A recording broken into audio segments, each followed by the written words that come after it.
అందరికీ praise దిలాడండి. 1 year Bible completion అనే పవిత్ర ప్రయాణంలో నాతో కలిసి వస్తున్న అందరికీ సుస్వాగతం. ఈరోజు మన ప్రయాణంలో 125వ రోజైన మే 5వ తేదీ వాక్యాంశాలు ఎజ్రా గ్రంథము 7 నుంచి 9 అధ్యాయాలను ప్రార్థనాపూర్వకంగా మొదలు పెడదాం. మా ప్రియ పరలోకపు తండ్రి, మీ జీవవాక్యంతో మమ్మల్ని మరొకసారి మీ పాదాల చెంతకు తీసుకొచ్చినందుకు హృదయమార వందనాలు. వినగలిగే చెవి, గ్రహించగలిగే హృదయాన్ని మీరు మాకు అనుగ్రహించండి. ఈ వాక్య భాగాలను మా హృదయ పలకం మీద భద్రపరుచుకొని మీకు ఇష్టలుగా బతికే జీవితాలను మాకందరికీ దయచేయమని ప్రభువు పేరిట ప్రార్థిస్తున్నాను తండ్రి. ఈ వాక్యాంశాలు నిజంగా మీ హృదయాన్ని స్పర్శించినట్లయితే కమెంట్ బాక్స్లో ఆమెన్ చెప్పడం మర్చిపోకండి. ఎజ్రా గ్రంథము 7వ అధ్యాయము.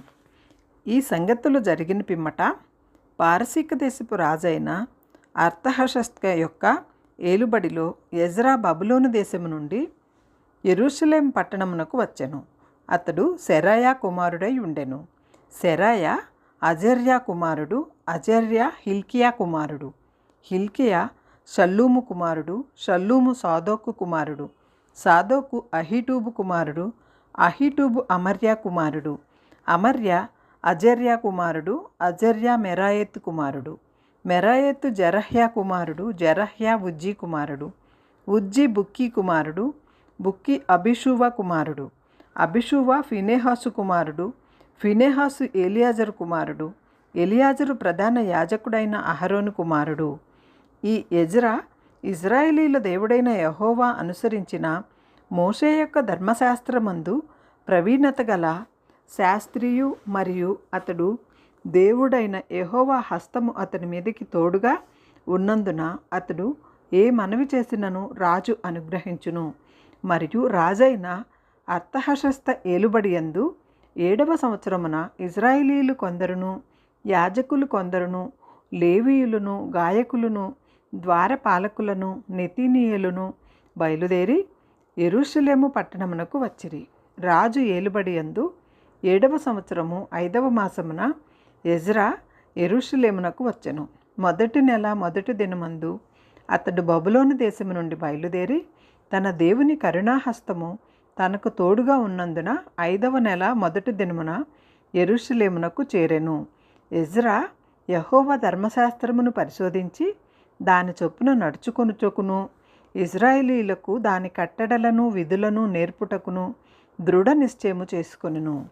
యెహోవా ఆజ్ఞల వాక్యములయందును ఆయన ఇజ్రాయేలీలకు విధించిన కట్టడలయందును శాస్త్రియు యాజకుడైన ఎజ్రాకు రాజైన అర్తహషస్త ఇచ్చిన తాకీదు నకలు. రాజైన అర్తహషస్త ఆకాశమందుల దేవుని ధర్మశాస్త్రమందు శాస్త్రీయ యాజకుడినైన ఎజ్రాకు క్షేమము మొదలగు మాటలు వ్రాసి ఇలాగు సెలవిచ్చెను.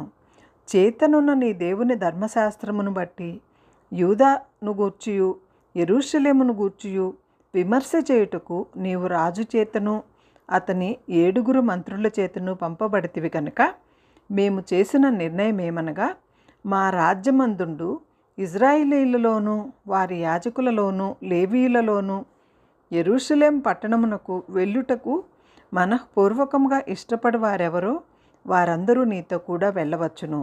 మరియు యెరూషలేంలో నివాసము గల ఇజ్రాయేలీల దేవునికి రాజును అతని యొక్క మంత్రులను స్వేచ్ఛగా అర్పించిన వెండి బంగారములను నీవు తీసుకొని పోవలెను.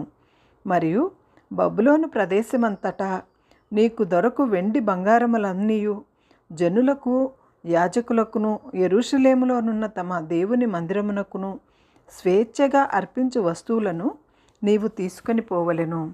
తడవు చేయక నీవు ఆ ద్రవ్యము చేత ఎడ్లను, పొట్టేళ్లను, గొర్రెపిల్లలను, వాటితో కూడా ఉండవలసిన భోజనార్పణములను, పానార్పణములను యెరూషలేమందు నీ దేవుని మందిరపు బలిపీఠము మీద వాటిని అర్పింపుము.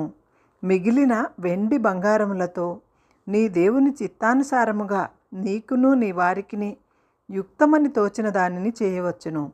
మరియు నీ దేవుని మందిరపు సేవ కొరకు నీకియ్యబడిన ఉపకరణములను నీవు యెరూషలేములోనికి దేవుని ఎదుట అప్పగింపవలెను. నీ దేవుని మందిరము విషయంలో దానమిచ్చుటికై మరి ఏదైనాను నీకు కావలసిన ఎడల అది రాజు యొక్క ఖజానాలో నుండి నీకు ఇయ్యబడును. మరియు రాజైన అర్తహషస్త అను నేనేన నది యువతలనున్న ఖజానాదారులైన మీకు ఆజ్ఞ ఇచ్చినదేమనగా, ఆకాశమందులు దేవుని ధర్మశాస్త్రములో శాస్త్రియు యాజకుడునైన ఎజ్రా మిమ్మను ఏదైనా అడిగిన ఎడల ఆలస్యము కాకుండా మీరు దాన్ని చేయవలెను. 1000 తూముల గోధుమలను, 200 మణుగుల వెండి, 300 తూముల ద్రాక్షారసము, 300 తూముల నూనె, లెక్క లేకుండా ఉప్పును ఇయ్యవలెను. ఆకాశమందులు దేవుని చేత ఏది నిర్ణయమాయనో దాని ఆకాశమందుల దేవుని మందిరమునకు జాగ్రత్తగా చేయింపవలసినది.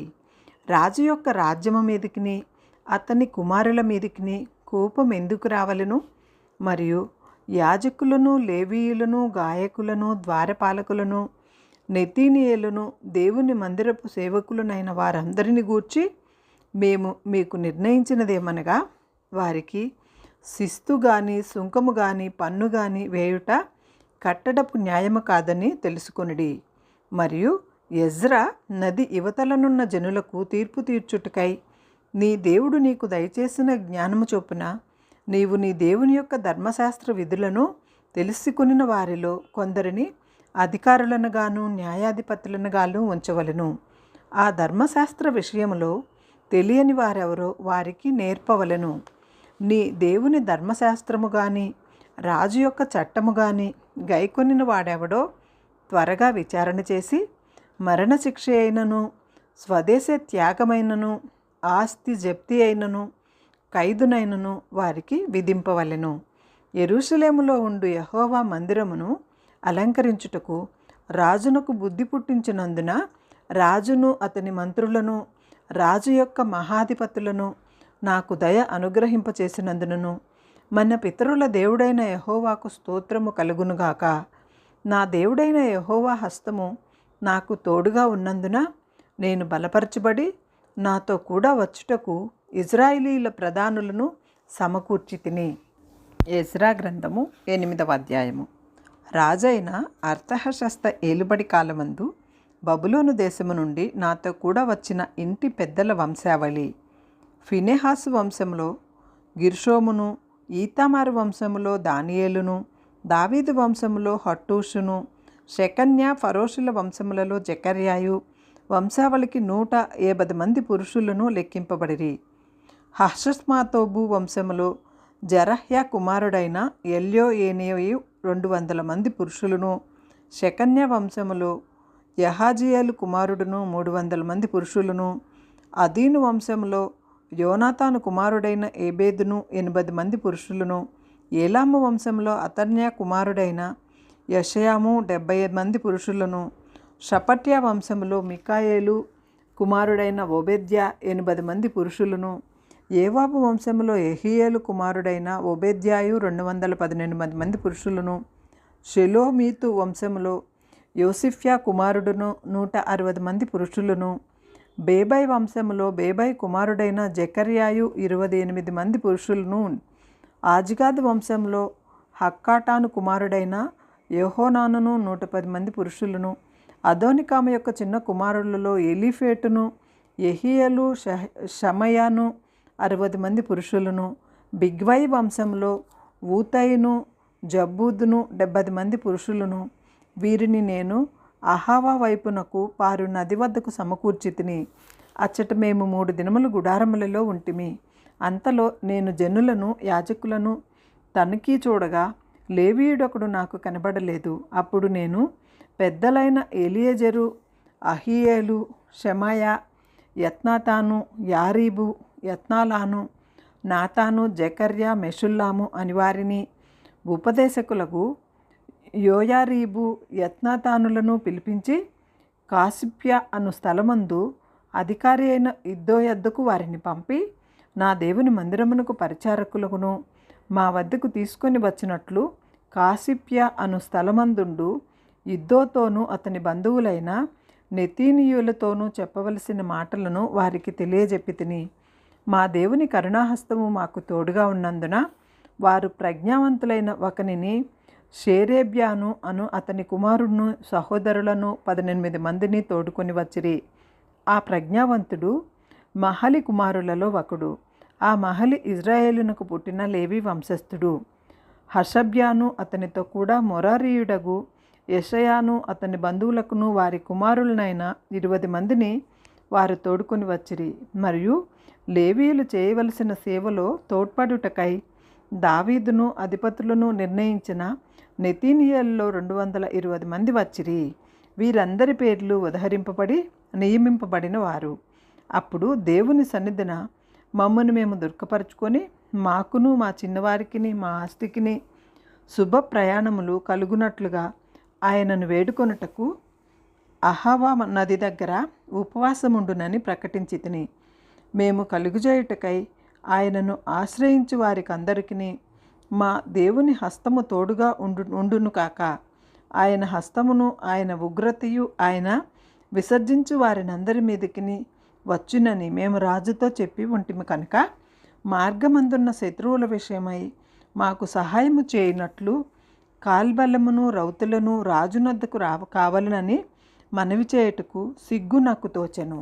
మేము ఉపవాసముండి ఆ సంగతిని బట్టి మా దేవుని వేడుకొనగా ఆయన మా మనవిని అంగీకరించెను.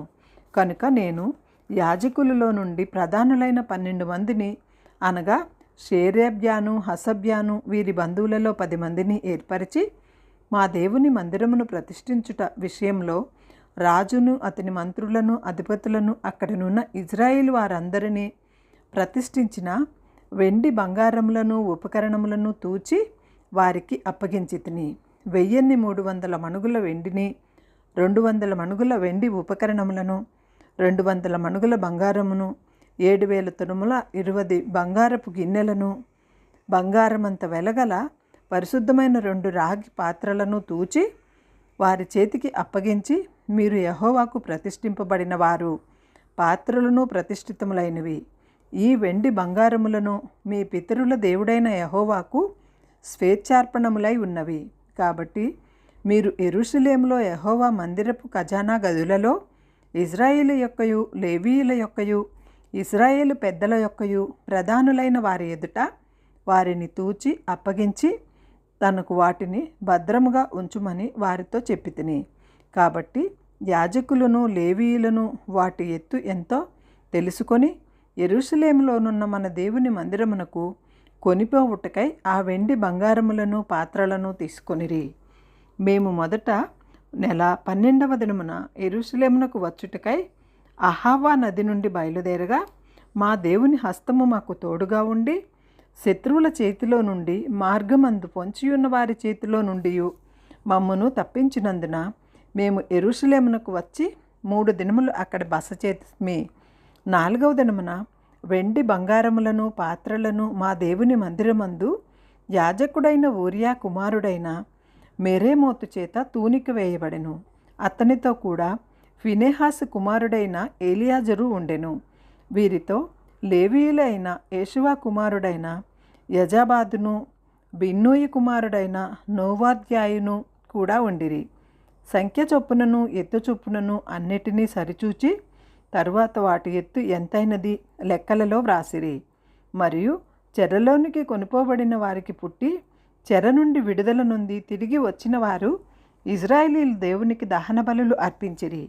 ఇజ్రాయేలీలందరి కొరకు 12 ఎడ్లను 96 పొట్టేళ్లను 77 గొర్రె పిల్లలను పాప పరిహారార్థ బలిగా 12 మేకపోతులను తెచ్చి అన్నిటినీ దహన బలిగా యెహోవాకు అర్పించిరి. వారు రాజు యొక్క నిర్ణయములను రాజు యొక్క సేనాధిపతులకును నది అవతలనున్న అధికారులకును అప్పగించిన తరువాత వీరు జనులకును దేవుని మందిరపు పనికిని సహాయము చేసిరి. ఎజ్రా గ్రంథము 9వ అధ్యాయము. ఈ సంగతులు సమాప్తమైన తరువాత పెద్దలు నా యొద్దకు వచ్చి ఇజ్రాయేలీయులను యాజకులను లేవీయులను కనానీయులు హిత్తీయులు పెరిజ్జీయులు యెబూసీయులు అమ్మోనీయులు మోయాబీయులు ఐగుప్తీయులు అమోరీయులు అను దేశపు జనులలో నుండి తమను తాము వేరుపరచుకొనక వారు చేయు అసహ్యమైన కార్యములను తామే చేయుచు వారి కుమార్తెలను పెండ్లి చేసుకొనుచు తమ కుమారులను తీసుకొనుచు పరిశుద్ధ సంతతిగా ఉండవలసిన తాము ఆ దేశపు జనులతో కలుసుకొనిన వారైరి.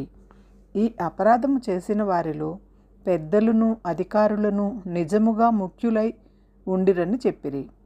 నేను ఈ సంగతి విని నా వస్త్రములను పై దుప్పటిని చింపుకొని నా తల వెంట్రుకలను నా గడ్డపు వెంట్రుకలను పెరికి వేసుకొని విభ్రాంతి పడి కూర్చుంటిని. చెరపట్టబడిన వారి అపరాధమును చూచి ఇజ్రాయేలీల దేవుని మాటకు భయపడిన వారందరూ నా వద్దకు కూడి వచ్చిరి. నేను విభ్రాంతి పడి సాయంత్రపు అర్పణ వేళ వరకు కూర్చుంటిని. సాయంత్రపు అర్పణ వేళను శ్రమ తీరగా నేను లేచి నా వస్త్రమును పై దుప్పటిని చింపుకొని మోకాళ్ళ మీద పడి నా దేవుడైన యెహోవా తట్టు చేతులెత్తి, నా దేవా నా దేవా, నా ముఖము నీ వైపు ఎత్తుకొనుటకు సిగ్గుపడి కిన్నుడనై ఉన్నాను. మా దోషములు మా తలలకు పైగా హెచ్చి ఉన్నవి. మా అపరాధము ఆకాశమంత ఎత్తుగా పెరిగి ఉన్నది. మా పితరుల దినములు మొదలుకొని నేటి వరకు మేము మిక్కిలి అపరాధులము. మా దోషములను బట్టి మేమును మా రాజులను మా యాజకులను అన్యదేశముల రాజుల వశమునకును ఖడ్గమునకును చెరకును దోపునకును నేటి దినమునున్నట్లు అప్పగింపబడుట చేత మిగుల సిగ్గునందిన వారమైతిమి. అయితే ఇప్పుడు మా దేవుడు మా నేత్రములకు వెలిగిచ్చి మా దాస్యములో మమ్మను కొంచెము తెప్పరిల్లజేయనట్లుగాను మాలో ఒక శేషము ఉండనిచ్చినట్లుగాను తన పరిశుద్ధ స్థలమందు మమ్మను స్థిరపరచునట్లుగాను మా దేవుడైన యెహోవా కొంత మట్టుకు మా ఎడల దయచూపియున్నాడు. నిజముగా మేము దాసులమైతిమి. అయితే మా దేవుడువైన నీవు మా దాస్యములో మమ్మను విడువక పారసీక దేశపు రాజుల ఎదుట మాకు దయ కనపరిచి మేము తెప్పరిల్లునట్లుగా మా దేవుని మందిరమును నిలిపి దాని పాడైన స్థలములను తిరిగి బాగుచేయుటకును యూదా దేశమందును యెరూషలేము పట్టణమందును మాకు ఒక ఆశ్రయమునిచ్చుటకు కృప చూపించితివి. మా దేవా, ఇంత కృపనొందిన తరువాత మేమేమి చెప్పగలము? నిజముగా ప్రవక్తలైన నీ దాసుల ద్వారా నీవిచ్చిన ఆజ్ఞలను మేము అనుసరింపకపోతిమి గదా. వారు మీరు స్వతంత్రించుకొనబోవు దేశము దాని నివాసుల అపవిత్రత చేతను వారు చేయు అసహ్యమైన వాటి చేతను అపవిత్రమాయను. వారు జరిగించిన అసహ్యమైన వాటి చేత ఆ దేశము నలుదిక్కులా నిండినదాయను. కాబట్టి మీరు మీ కుమార్తెలను వారి కుమారులకు ఇయ్యకుడి, వారి కుమార్తెలను మీ కుమారుల కొరకు పుచ్చుకొనకుడి. మరియు వారికి క్షేమ భాగ్యములు కలుగవలనని మీరు ఎన్నటికిని కోరకుండిన ఎడల మీరు బలముగా ఉండి ఆ దేశము యొక్క సుఖమును అనుభవించి మీ పిల్లలకు నిత్య స్వాస్థ్యముగా దానిని అప్పగించెదరని చెప్పెను. అయితే మా దుష్క్రియలను బట్టి మా గొప్ప అపరాధములను బట్టి ఈ శ్రమలన్నీ మా మీదకి వచ్చిన తరువాత మా దేవుడువైన నీవు మా దోషములకు రావలసిన శిక్షలో కొంచెమే మా మీద ఉంచి మాకు ఈ విధముగా విడుదల కలుగజేయగా మేము నీ ఆజ్ఞలను మీరి ఈ అసహ్య కార్యములను జరిగించిన జనులతో సంబంధములు చేసుకుని ఎడల మేము నాశనమగు వరకు శేషమైనను లేకుండునట్లు తప్పించుకొనుటకు సాధనమైనను లేకుండునట్లు నీవు కోపపడదువు గదా. యెహోవా ఇజ్రాయేలీల దేవా, నీవు నీతిమంతుడివై ఉన్నావు. అందువలననే నేటి దినమున ఉన్నట్లుగా మేము శేషించి నిలుచుచున్నాము. చిత్తగించుము. మేము నీ సన్నిధిని అపరాధులము కనుక నీ సన్నిధిని నిలుచుటకు అర్హులము కామని ప్రార్థన చేసి తిని.